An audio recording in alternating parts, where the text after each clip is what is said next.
10 লক্ষ টাকা বর্ষার ইনকাম করতে কয়দিন সময় লাগে? আমার সাথে তো অনেকদিন ধরে আছেন, বলেন তো। আজ পর্যন্ত কার কাছে? সুপ্রিয় দর্শক, আপনারা বেশ অবগত আছেন বর্ষা চৌধুরীকে নিয়ে। বর্ষা চৌধুরীর পেটে নাকি 3 মাসের সন্তান রয়েছে। আসলে এই সন্তানটা কার, সম্পূর্ণ ভিডিও ফুটেজ দেখলে আপনারা বুঝতে পারবেন। দর্শক, আরেকটু পিছনের দিকে যাওয়া যায়। আপনারা জানেন যে বর্ষা চৌধুরী তার ফেসবুক পেজে একটা পোস্ট করেছিলেন, সেখানে তিনি দাবি করেছিলেন যে তার পেটে 3 মাসের একটা সন্তান রয়েছে।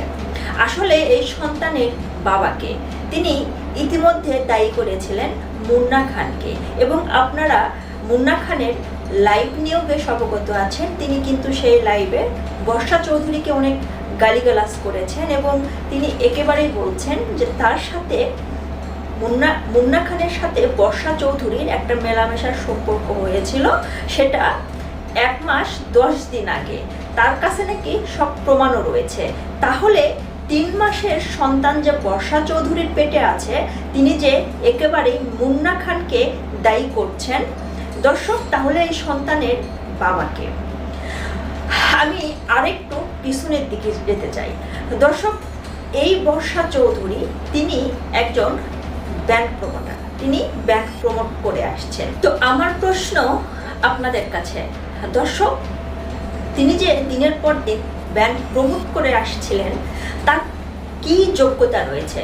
দর্শক, এখন অনেকেই কমেন্ট করতে পারেন যে তিনি অসুস্থ, তার গলায় সমস্যা আছে, এবং যেভাবেই হোক তিনি একটা অসুস্থতার মধ্যে তিনি করেছেন। কিন্তু আমরা বা আমি তাকে কেন বাজে মন্তব্য করছি? দর্শক, অসুস্থ কোনো খারাপ কোনো বিষয় নয়। এখন কথা হচ্ছে তিনি যে আলোচনার ভিতর সবসময়ের জন্য রয়েছেন। তার অলরেডি 3টা স্বামী হয়েছে। প্রথম স্বামী তাকে নাকি ডিভোর্স দিয়েছে, তার সাথে তার বনিবনা হয়নি। দ্বিতীয় স্বামী মারা গিয়েছে এবং তৃতীয় স্বামী যখন জনসম্মুখে আসে, আমাদের বাংলা চলচ্চিত্রের অভিনেতা রাসেল মিয়া ভাই, তার সাথে তার সংসারও টিকেনি সর্বোচ্চ 3 মাস, তারপর তার ডিভোর্স হয়ে যায়। এবং এই রাসেল মিয়াকে নিয়েও আপনারা দেখেছেন অনেক সমালোচনা হয়েছিল, এমনকি রাসেল মিয়ার নামে মামলা টামলাও হয়েছিল। তারপর যাই হোক, তাদের ডিভোর্সের বিষয়টা আমরা কিন্তু এখনো জানি না, এবং সেই আলোচনার ভিতরে কিন্তু আমরা বর্ষা চৌধুরীর হাত ধরে মুন্না খানকে দেখলাম। এখন মুন্না খানকে বর্ষা চৌধুরী নাকি বিয়ের বিভিন্নভাবে প্রপোজাল দিয়ে আসছিলেন, তাকে নাকি বিয়ে করতে চান, এবং এর আগেও আকাশ নিবিড় নামে একজন সমালোচনায় এসেছিলেন, আকাশ নিবিড়কেও নাকি সে বিয়ের প্রলোভন দেখিয়ে।